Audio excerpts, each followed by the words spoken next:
Hello, everyone, and thank you for joining us for our second NSIN Propel info session. My name is Brianna Ryan, and I'm a program manager here at New Lab. Before we get started, a little background on NSIN Propel. As a partnership between New Lab, the National Security Innovation Network, and Decisive Point, NSIN Propel supports early-stage ventures with commercial applications to develop practical acquisitions knowledge and capacity necessary for success in the federal market. NSIN Propel is collaborating with the Rome, New York-based Air Force Research Laboratory's Information Directorate to recruit companies new to the defense sector with technology solutions that can be adapted to address the needs of both the AFRL and the broader DoD community. Our open call for the program is now live, and applications close on May 19th. In today's info session, you will hear from Shayna Horowitz, VP of Product and Programs at New Lab, and Tommy Hendricks, founding partner at Decisive Point. Shayna and Tommy will take you through the opportunities and benefits of participating in the program, the defense curriculum, and what to expect during the application process. We are also joined today by Matt Misbin, co-founder of Link Technologies, a New Lab member company, who will be speaking to their experience as a commercial startup entering into the federal market. Last but certainly not least, we are joined by John Rivnak, Propel Program Manager for the National Security Innovation Network. John will be participating in and answering questions during the live Q&A following the session. Please feel free to submit your questions for the Q&A at any time during the session using the Q&A button at the bottom of the screen. Again, I thank you for joining us, and without further ado, I would like to pass it over to Shayna to get started. Thanks, Bri. Hey, everyone. So as you just heard from Brianna, New Lab and NSIN and Decisive Point, along with the Rome-based AFRL team, came together earlier this year to launch NSIN Propel. And we're really focused on helping early stage ventures to become dual use companies. So the open call that's live right now is really an opportunity for established US-based startups who have developed technologies for commercial use to work with our kind of collective team to advance their technology, to really meet defense needs, to build practical acquisitions knowledge. Our team is pretty allergic to innovation theater. We're here to get a job done, and we really want to help you in ways that are ultimately going to advance your business and set you up for long-term success in the federal market. So that'll really be the focus of NSIN Propel over the next 10 months or so. So our approach with this program is really focused on bringing the power of New Lab and Decisive Point's platform to you. So what that really means in practice is we're focused on surrounding you with a relevant startup network. So between New Lab and Decisive Point, we've got a community that represents hundreds of frontier tech companies working across a range of different domains and industries. And that's great for you because it means you'll ultimately be part of a pretty amazing peer network, very talented and capable, and with a lot of different diverse skill sets. Decisive Point is going to be delivering really, again, practical defense knowledge and know-how.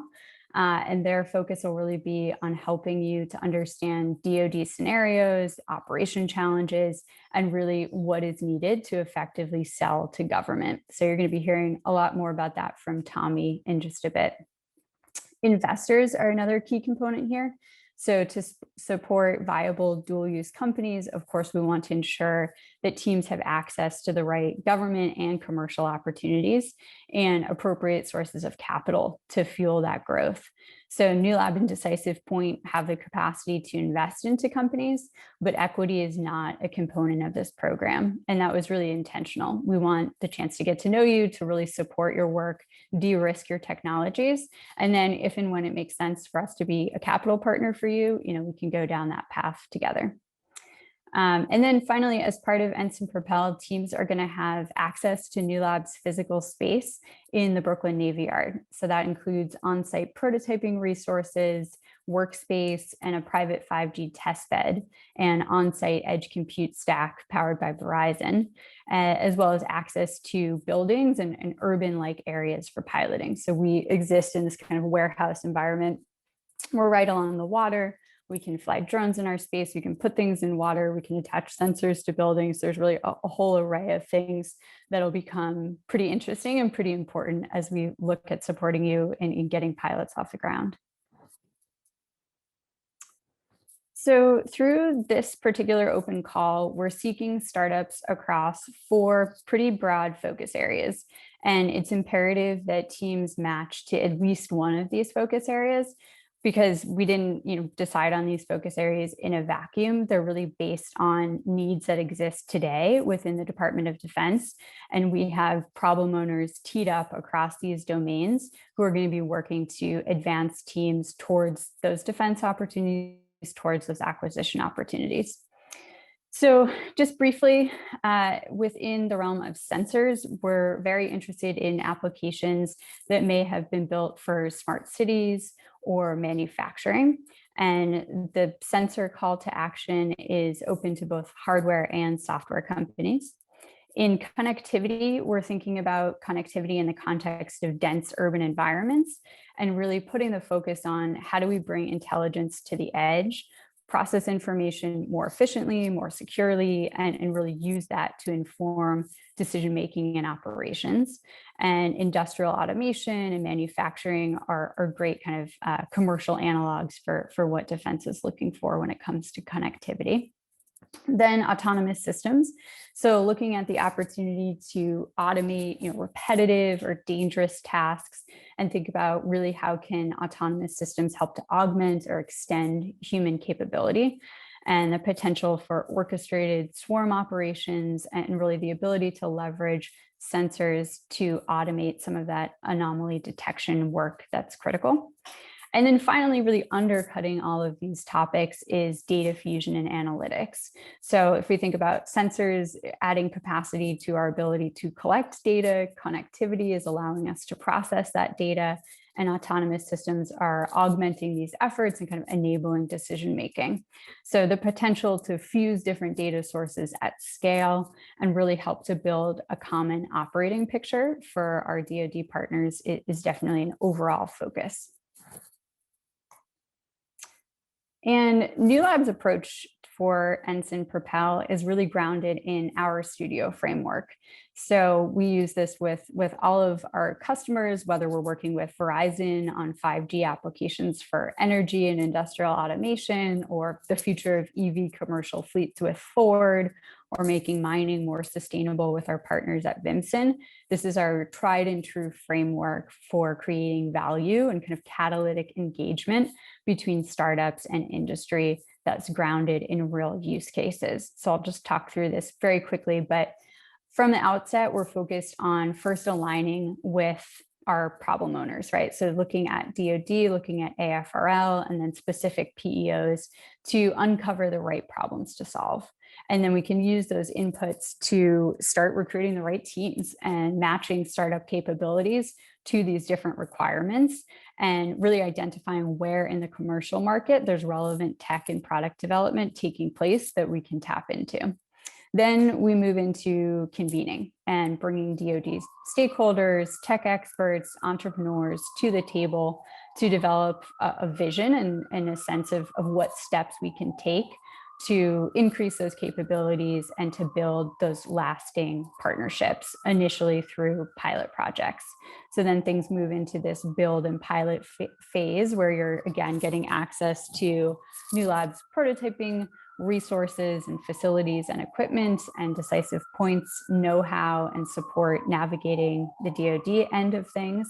And we're putting specific KPIs in place, specific metrics, and really carefully designing pilots and prototyping activities that are going to advance your opportunity within the defense market. The outcomes that we're working towards with NSIN Propel cut across really four main areas. So first, we're focused on recruiting and de-risking technology from non-traditional defense contractors to meet defense needs. So that's where you all come in. And then, of course, working with a cohort of startups to really solve existing challenges for DoD. So bringing the right startups to the table, guiding you through customer discovery and the development of those prototypes and pilots. And then the transition to procurement. And that's really key. You're going to hear that again from Tommy, but it's definitely something that we're mindful of and designing for intentionally. So there's a whole bunch of great resources out there, focused on unlocking SBIR opportunities. And I don't want to say that's not what we're doing. SBIRs are great. There's a time and a place for that.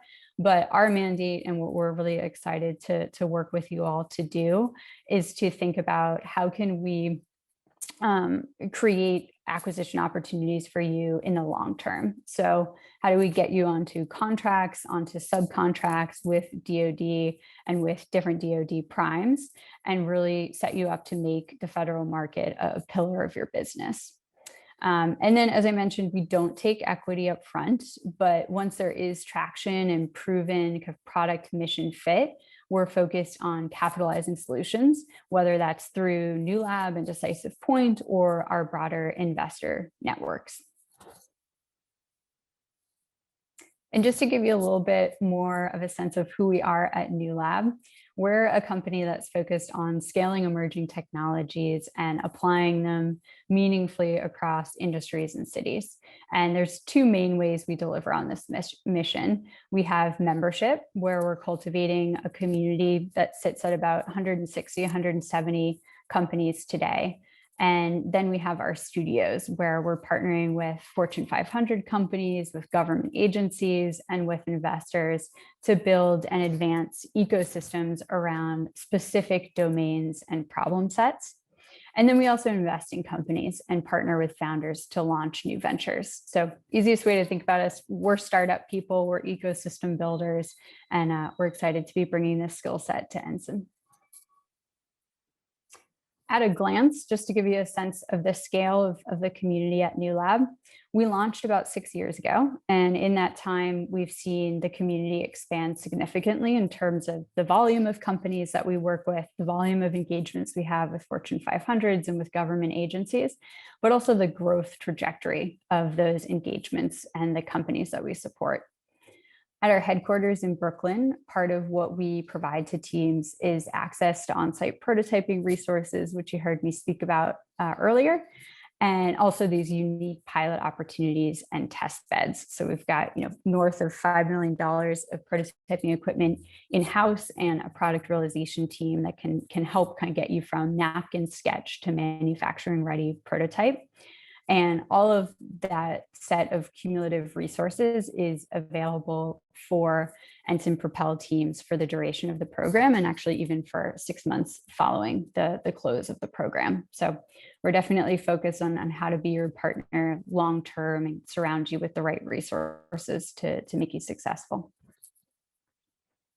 And then just to speak a little bit more about our studio programs at New Lab and the kind of methodology that I referenced earlier. These programs are really New Lab's answer to helping to establish proper external channels to innovation for Fortune 500 companies, for government, for investors.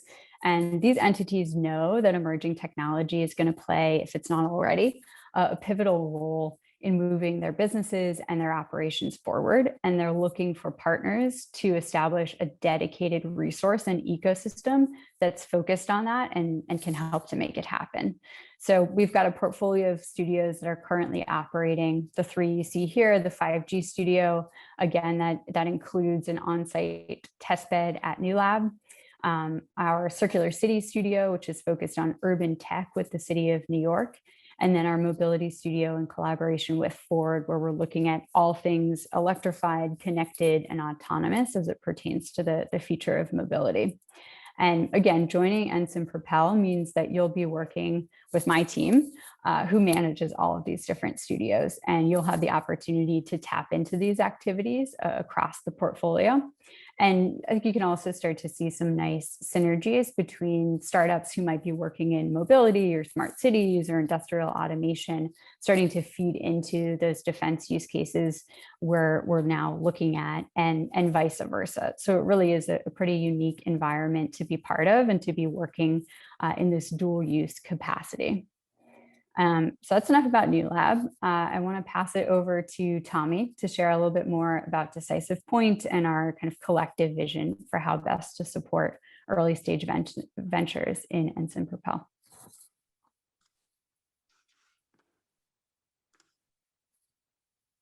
Thanks, Shana. So Decisive Point is a venture capital firm focused on defense, national security, and government.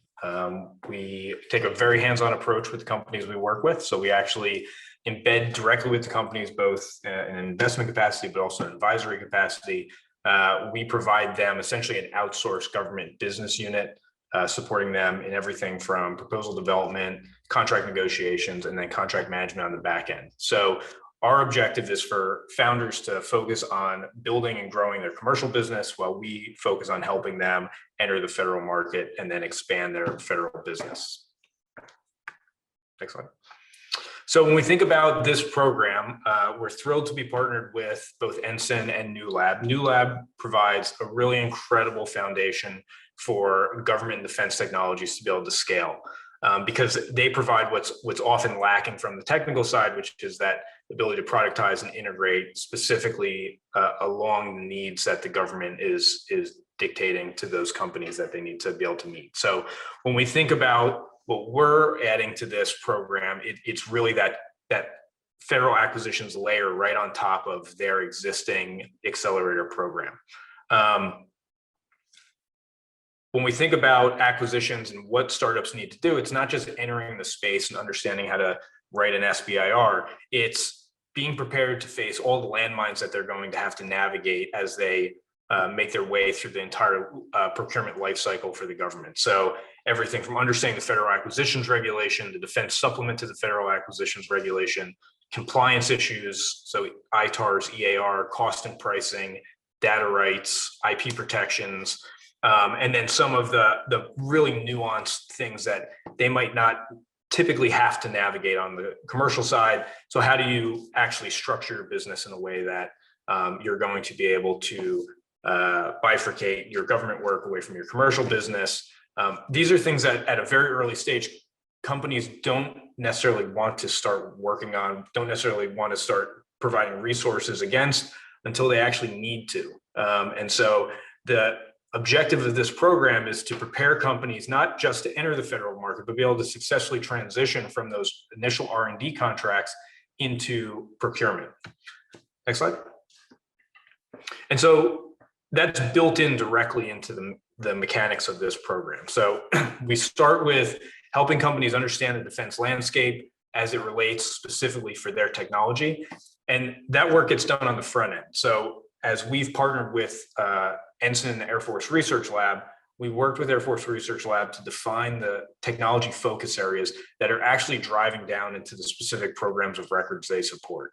So thinking through first, what's the technology areas that are most important, and then actually looking at the defense use cases that those program offices not only have budget for, but they also have a mandate to solve the problems. And that's really important to making sure that wherever you land, there's an actual pathway for you to be adopted into a larger program.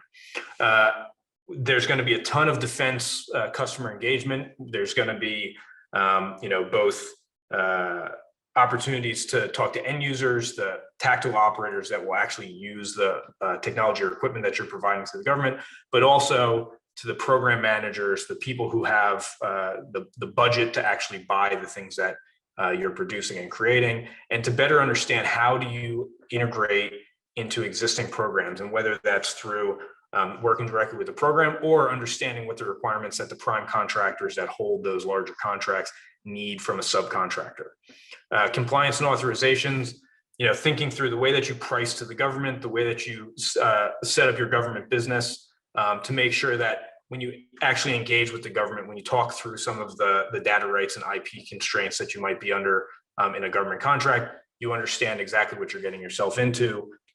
You're setting yourself up for success so that down the road, when you do work with a prime contractor or the government on a larger contract, or even if you're getting acquired by a prime contractor down the road, there's the foundation in place that is going to make it very difficult for them to say that, you know, they're going to have to rebuild your compliance program from scratch. And then finally, contracting. That's everything from SBIRs to BAAs, OTAs, understanding exactly what you need to do from the acquisition standpoint, and really leverage the FAR and the government contracting mechanisms that are in place to your advantage, and making sure that as you do go through that program, you're getting the most out of your contracts. You're set up to be able to expand them in the future, and you understand exactly what you need to do. Awesome. Thanks, Tommy. So just to kind of put a bow on what you've been hearing about, to summarize the benefits and how it'll work for the companies that are chosen to be part of this first cohort, you're going to benefit from investment and exposure. So again, no equity taken. There's non-dilutive stipends that are going to be available to offset prototyping expenses for teams. So shouldn't be viewed as revenue, but really an opportunity to dedicate over the coming months the time and resource needed from your team and key personnel to progress towards these specific defense needs and use cases. And of course, the focus will also be on getting you in front of relevant federal partners throughout this entire term. And then exposure to different folks who could be investors in the future. So whether that's on the commercial side or on the defense side, you're getting the benefit of our collective network. And then you'll have access to dedicated facilities and personnel and really this unique environment to build and test your technology. And then, of course, a peer community of entrepreneurs, as well as access to industry, to venture, to academic leaders for mentorship and feedback. So if we move to the next slide, just to give you a snapshot of how the program's going to unfold. We're in the open call period of recruitment now, and that closes next week on May 19th. And we're going to be selecting the cohort in June. And then teams will be onboarded and we'll begin working with them. So New Lab and Decisive Point will first and foremost, individually work with each company to figure out what is it that you're focused on achieving as part of this program. So this is not a cookie cutter curriculum where you're needing to show up for a certain number of hours. It's really about us understanding your business and your technology and what we can collectively do in a concentrated period of time to move you forward. And then at the end of September, we'll have a demo day and we'll be showcasing the cohort at that event. And then New Lab and Decisive Point will continue to work with teams for an additional 6 months after demo day. So you'll get kind of the same type of access to our space and our team. And that'll be really key because, again, we're focused on helping you to find the right contracting vehicles, find the right opportunities and next steps within the federal market. And so things don't just sort of shut down on demo day. We anticipate working with you all to keep the momentum going. All right, so before we dive into Q&A, which I see a lot of questions, so we'll definitely leave time for that, I wanted to welcome Matt Misbin into the conversation. Matt is co-founder of Link, which, as Brianna mentioned early on, is a New Lab member company, actually like an OG company. I've been part of New Lab for almost 5 years, and I think Link predates my time with the company. And they've also collaborated with Decisive Point. And we thought it would be valuable for the audience today just to hear the founder's perspective of what it's like to take a commercial company and become a dual use venture. So, Matt, hey, how are you? Hey there. Excellent, Shana. Thanks for having us. Very excited to chat more about our experience with both of the wonderful companies that have been discussed here today. We've gotten a lot out of both of them, and we have a pretty cool story where they supported us along the way in both ways. Awesome. Thanks, Matt. So just to introduce the audience, can you tell us a little bit about Link and how you started, maybe where you are today? Yeah, absolutely. So we actually started with this little blue device here as a handheld device called the Smart Compass. handheld device for people to find each other outdoors. Think skiing, music festivals, amusement parks, super consumer recreational focus. But actually back in 2017, when we were just starting out as a New Lab member company, we participated in sort of a show and tell type thing that New Lab advised us to present at alongside actually NSIN, where they endorsed us for a technical exercise in Thailand around wounded soldier recovery. And we actually flew to Thailand. It was a US-led program, and did a technical experiment demonstrating how our civilian device was going to be used to locate wounded and unconscious soldiers in unknown locations. And as a result of that experiment, they published a formal government report citing use of Link improved response time by 61% in a very small area. So you can imagine with the realities of the battlefield, how the savings would be greater. And that really kicked off all of our exploration into the DoD and how we could mature this civilian device to something that's actually launching in July. It's our militarized version of that civilian device. And yeah, so just to think about us as a company, to back up for a second, we've really matured from a wayfinding recreational device to a full-blown peer-to-peer tactical communications network for transmitting data. And this is the first implementation of that tactical communications device. But again, the idea is to integrate our underlying network into all sorts of other battlefield devices. And the category that we kind of have latched onto today is Internet of Battlefield Things. Nice.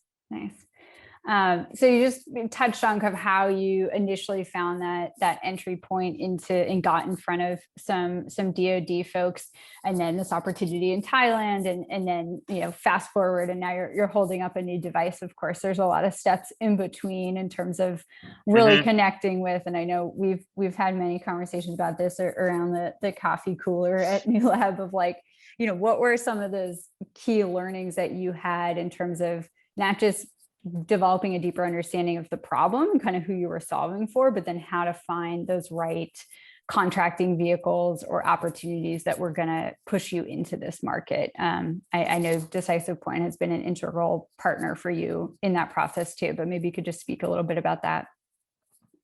Yeah, I mean, I think that's a great question, because what was abundant was end user interest, but actually the difficult part was figuring out the right contracting vehicles to be successful. And I think Decisive Point, other organizations like XTech and FedTech were super helpful in finding the right channels and people to actually make it a reality. Like, of course, we had end users saying, hey, we have this problem, but actually, as I said, finding the right channels and going through the right mechanisms to actually be purchasable and interact with end users in a meaningful way that could actually scale was something that Decisive Point really helped us do. We won a phase 2 SIBR award, and then of course Decisive Point really helped us with putting together our phase 2 proposal package to be awarded for our phase 2 with special warfare training to track students throughout land navigation training, and really convert a lot of that early a lot of interest on the consumer device. Like, for instance, our very first pre-sale backer in our Indiegogo campaign was actually an Army captain that wanted to use the device in training to track students. And then that was 3 years ago. And today, the phase 2 Air Force contract that we were awarded is for special warfare instructors to track students throughout land navigation training. And that was directly supported by Decisive Point. Nice. Very nice. Nice full circle story there. As you guys think about continuing to grow into the federal market space, do you consider yourselves a dual use company? Like, is there still a product line for commercial applications, or do you see the product that you've developed and ruggedized for military potentially now moving back the other way and having commercial application? Yeah, that's a great question. I think we are the categorical definition of a dual use company, both on our network side. So the tactical communications network we developed for the Link Pro, which is that black handheld ruggedized thing you see there in the picture, it will be embedded into all sorts of commercial applications. Think off-road off-grid vehicles like snowmobiles, dune buggies, things like that, into drones for commercial drop-offs. And the hardware device as well also has tremendous prosumer type application. So while we've certainly ruggedized for initial mill use cases, it's going to be marketed as a consumer device as well for prosumers in hunting, in also on the enterprise side with like situational awareness and tracking for personnel and on construction sites.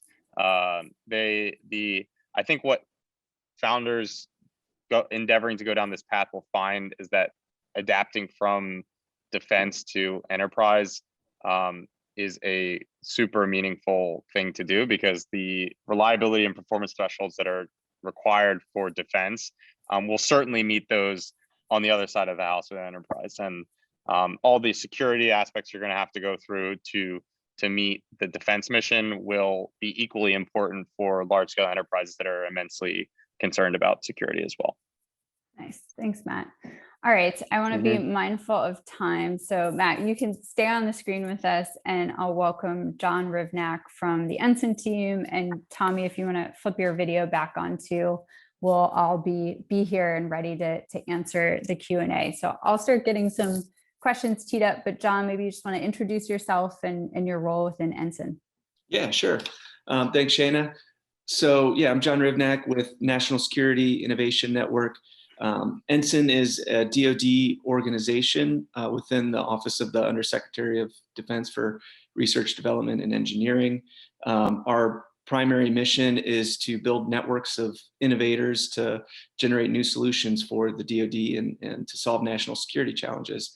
So we do that in a number of ways. Primarily, we work to bring together the venture community, academia, and new talent into the national security innovation base to work together to discuss problems, collaborate on those problems, and generate those new solutions. So NSIN Propel is a program that we deliver to help do that.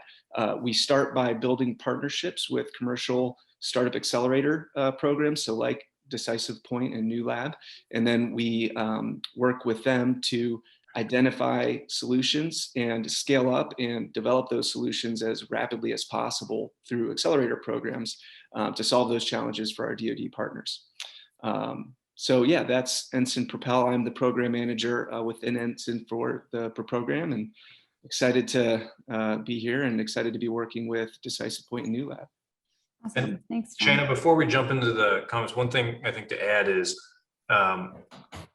what John and his team and the folks at AFRL have really provided to this accelerator, which is unique, I think, among most accelerators, is that you'll notice that NSIN's the headliner here, right? Like, this is an NSIN program. This is intended to really deliver solutions to the DoD, not specifically to New Lab and Decisive Point.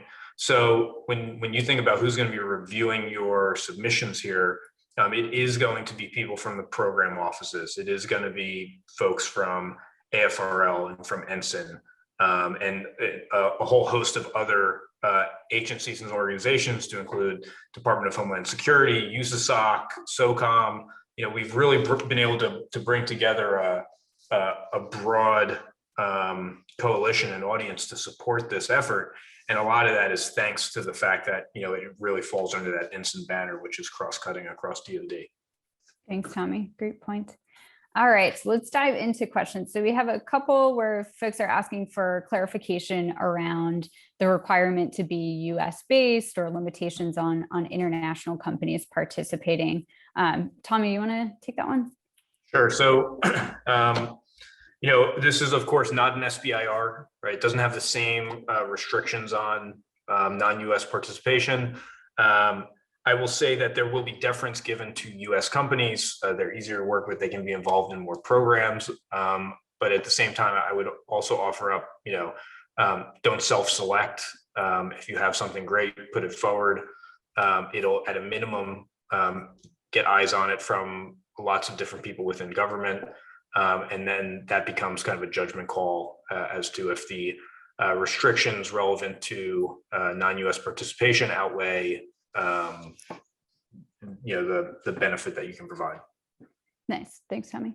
All right. So I've got another question here on if a company is not geographically based in, obviously New Lab is headquartered in Brooklyn, New York. How does that impact their eligibility? I can take that one. There's twofold answer here. I think one is to remember the intention of this type of program is definitely to help set up a mid-Atlantic region center of gravity for Department of Defense innovation activities. So keep that in mind. And the other thing is that really we do have resources in-house and kind of in our local footprint that I think will be very helpful for teams as they're looking at the right piloting environment or right kind of place to showcase technology in situ. That being said, this is definitely open to companies that are based outside of that mid-Atlantic region, and we would love to see companies from all over the country apply for this opportunity, and we would work with you to make sure that the right personnel was on site for milestone events and demo days and things like that. But we don't expect that if you were selected for this kind of a program, you would up and relocate your entire company into New Lab. The other thing I'll mention is just New Lab has pretty much been operational throughout COVID. We have strict protocol in place to keep members safe and social distancing of all of our workspaces and even in the prototyping labs. So you'd certainly feel secure in terms of being able to show up on site and get work done. All right. There's a few questions here, Tommy. I think this is another one for you, just wanting a little bit more detail on kind of how Decisive Point gets involved with the contracting process, of helping once you've identified a potential contract that a team might go after, what level of support happens with that. Right. So as Shana mentioned, even following the accelerator, we'll continue to work with companies for up to a year, helping them through the process. So you can think about, one, certainly the identification of opportunities. We feel really strongly that we recommend the companies, they only go after things that are 80% aligned with what they're already doing commercially. Essentially, don't try and reinvent your business to go after a government R&D contract. But then, getting hands-on, we do everything up into, really representing companies in their discussions with the government. So you can think of us kind of as a fractional team bolted on. So we'll be on the calls, we'll be involved in negotiations. Really, to the extent that a company wants to leverage us as a resource, we will be involved. There are certain things we can't do. We can't submit proposals for you on your behalf. We don't do stuff like that.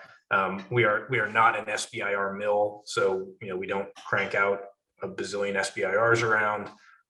But we can certainly help with drafting, proposal writing, proposal development, but more appropriately thinking through the acquisitions plans. What is the roadmap to, from where you are today into a certain program?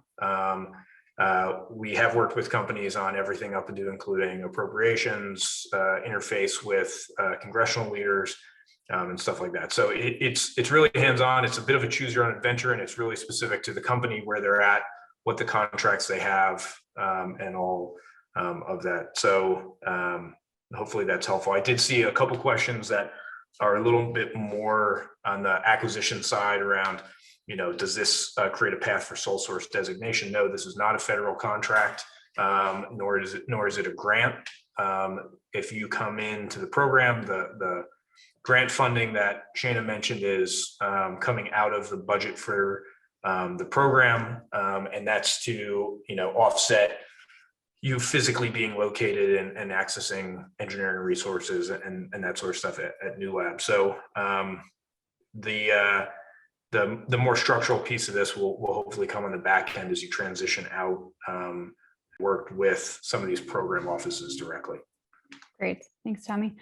John, this next one's for you. A couple of people asking around, how should they think about Propel versus DIA or SoftWorks or some of the other DoD innovation initiatives that are out there?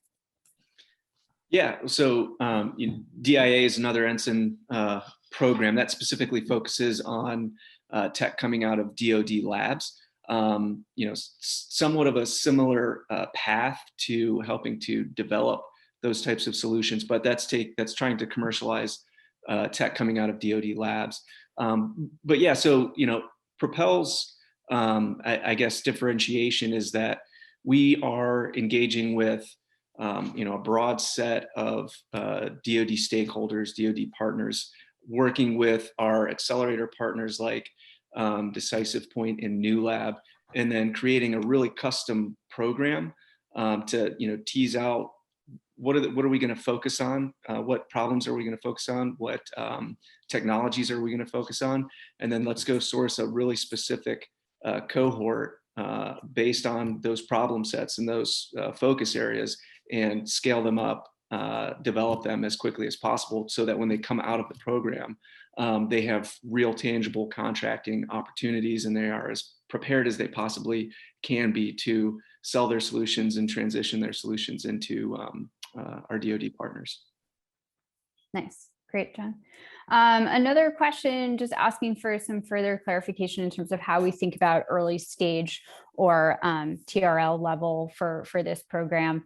Anyone want to jump in on that? I can add a little color afterwards as well. Yeah, I can take that. So when we think about early stage, we're looking at kind of through two lenses. One is the maturity of the company, of course, as you would in like the traditional sense, but we're also thinking about the maturity of their federal business. So a great growing company that is already post product, post revenue, running hard on the commercial space, but has never worked in the government, right? That still constitutes, in our mind, early stage as it relates to their federal business. So the TRL level, I'd say somewhere 4 to 6 is probably the sweet spot for this. We want to be able to have those projects that you do with New Lab yield on the back end some value to you and improvement that's going to help you integrate down the road. So, if you take Link, for example, if they had come to New Lab when they were, originally building out their, their first prototype, that might not have been the right time for them to really gain the most out of New Lab. And Matt, if you have any thoughts on kind of like from a technical standpoint, where you think it's most beneficial to leverage those resources? I mean, earlier the better to get feedback. I think, we were demoing our, early stage prototypes in technical experiments, as long ago as 2017, and all that operator feedback that we got then is now represented here. I think, from our experience, the technical readiness level that most of the programs that Decisive Point and NSIN are going to get you in front of, they're looking for something like TRL 6, which is at least a functional prototype of some sort. It doesn't need to be demonstrated in a relevant environment yet, but at least you want to be early so that you can get the feedback that you need at that early stage, but at the same time having something at least that people can hold and feel, I think is pretty important. Nice. All right, I want to be mindful of time. I've got one last question I'll just answer quickly, which is asking about the size of the cohort. So we anticipate 7 to 10 companies being part of this first cohort that will run this summer and fall. So up on the screen here, you've got the NSIN Propel at newlab.com email. Definitely encourage you to reach out if we didn't get to your question or you've got something really specific that you want to discuss. Please reach out. Again, applications close next Wednesday, May 19th, and best of luck in preparing those, and don't hesitate to reach out if we can be helpful in figuring out if this is the right program for you or kind of how to think about your application. We're excited, and Matt's waving. Hi, Matt. Do you want to? Yeah, I just want to echo something that Tommy said. I literally just got called his partner Eric about a small tactical question about a upcoming meeting between a foreign government and investors. Like, they are actually going to be your extended team. Like, they are not just an SBR mill. They will help in all sorts of ways that you can't even foresee. And then jumping on top of how impactful NSIN's been for us, like a guy named Pat Mahaney, he's a retired colonel who works for NSIN, was the first person to endorse us for Crimson Viper back in 2017. That sparked us off on this whole, journey into the DoD space. And he wrote a letter of support on behalf of NSIN for our phase 2 Air Force award that we also just got, with AFRL. So if you're looking and interested in the DoD space, you couldn't be in better hands across New Lab, Decisive Point, and NSIN. Thanks, Matt. I really appreciate that. All right, we'll leave it there for today. And again, reach out if you've got questions, and looking forward to seeing your applications come on in before the deadline on May 19th. Thank you. Great. Thanks, everybody. Thanks, Tommy. Good luck, guys.